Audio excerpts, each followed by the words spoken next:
Hi, my name is Marilyn Owen. I'm one of the instructors for Pacifica Institute's Geropsychology course, and today I'm going to be talking to you about archetypes of the mature feminine.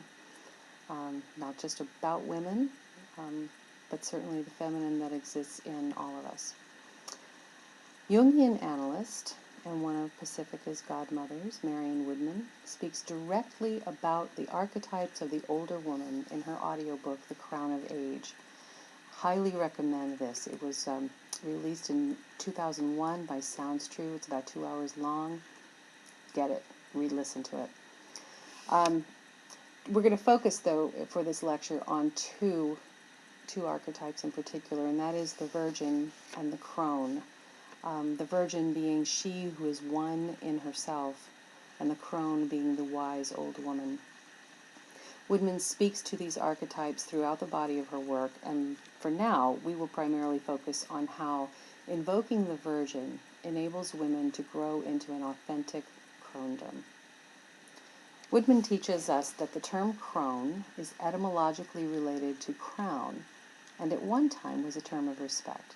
And many women today are reclaiming this word as marking a time when one has acquired a fair amount of life wisdom. However, Woodman takes pains to point out that the growing old does not automatically mean that one becomes a crone and that one is wise. Achieving wisdom requires abandoning the shoulds in life, dedicating all of your resources to finding your own true self. Jung would call this individuation. Joseph Campbell might describe it as entering the forest alone when there is no path.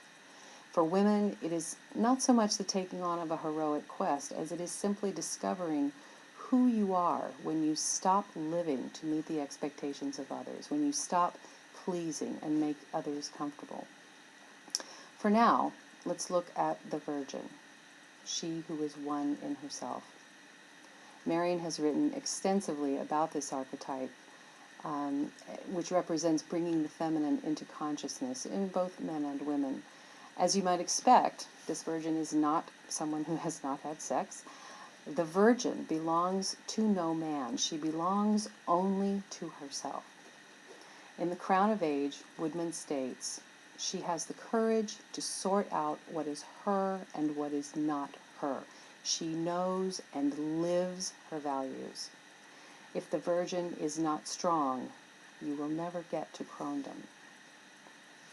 So, what makes the virgin strong, one might ask?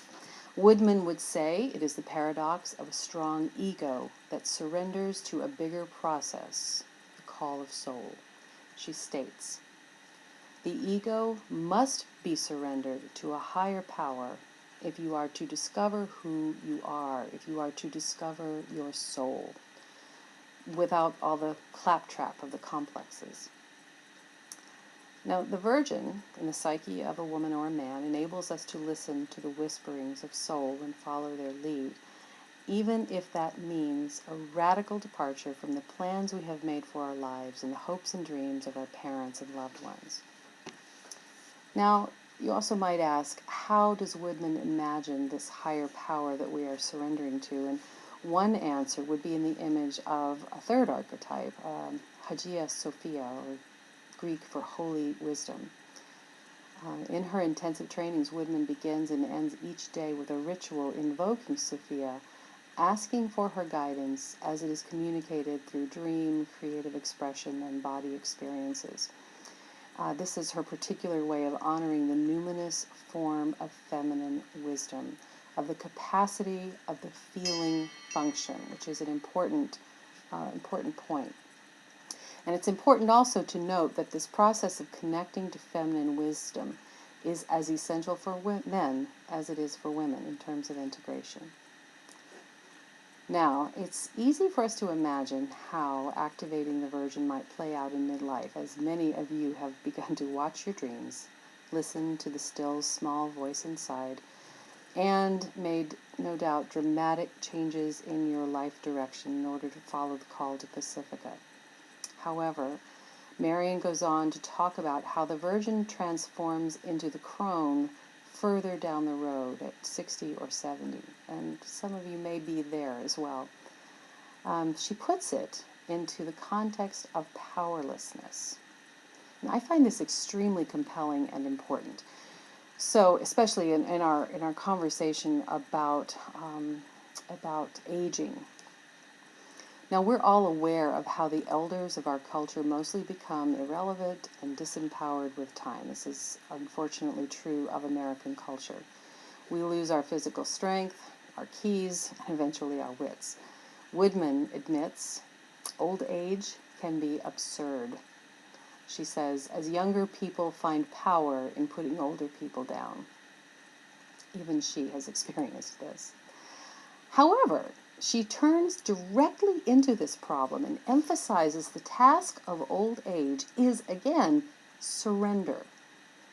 She says, quote, there is meaning in letting go, to find out what is at the core, what is essential. Your responsibility now is to your spiritual strength. This is the crowning of your life. End quote. So, we can see that the experience of becoming less important, having less authority and control, of losing all that we based our young egos on, beauty, power, and competency, forces us to go exactly where the soul demands, inward, where we discover the truth about life. She says, quote, the crone has come to the place of no power, and therefore she can be trusted.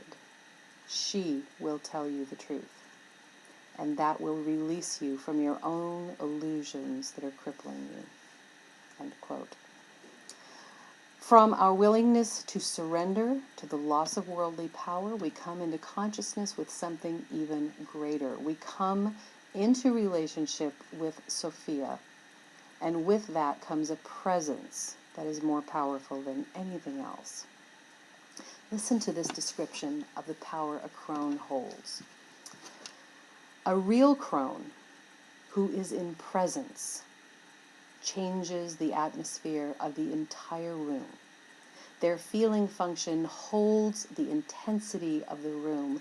They are like a tuning fork that resonates through every person in the room, and what comes in is the feminine relationship, the capacity to feel an environment. The highest consciousness in a room will hold the room at that level. It's like a radiance that goes through. And that's how I imagine the crone. End quote. So we have looked at several ways the ego must surrender in order to become the conscious virgin who can then evolve into the wise crone. Give up the things we think we should do in order to follow our intuitions, and give in to the losses of old age, our worldly power, and the authority that comes from that. Yet, there is another metaphor that Woodman comes back to time and again, which is crucial for our look at the aging female, and this is the dance of body and spirit that results in the divine union which she calls soul. This is perhaps the central theme of her life's work, and we're only going to just barely touch the surface here. But I wanted to make it a part of our discussion as it instructs us in the art of living consciously and fully to the very last second of breath. Woodman reminds us that spirit without matter is ghost, and matter without spirit is corpse. They are dependent on each other. She goes on to say, if spirit does not penetrate matter, there is no great dance. You notice the language she uses calls to mind the act of human lovemaking, which requires the female to receive the male, which is another kind of surrender, for the purpose of creating new life. Woodman would say the same is true of creating new psychological life, that the body, the feminine matter, even as it moves toward death, must continue to surrender to the divine spark, the masculine spirit. She must allow herself to be penetrated and animated. And this union continually creates soul, embodied spirit. In this dance, chronological age really has no meaning, and yet it is only in our aging, and this is the beautiful part, and thank God for Marion to give us this message, that it's only in our aging that we can truly surrender at last to this alchemical transformation. Again, I highly encourage you to read whatever you can of Marion's work. And if you have a chance to check out The Crown of Age, she goes into much more detail and much more around this whole concept. But I think that's enough for now to add a little bit of texture to your reading about the staff and the distaff that you had from the D2L assignments. Thank you very much for listening. Bye-bye.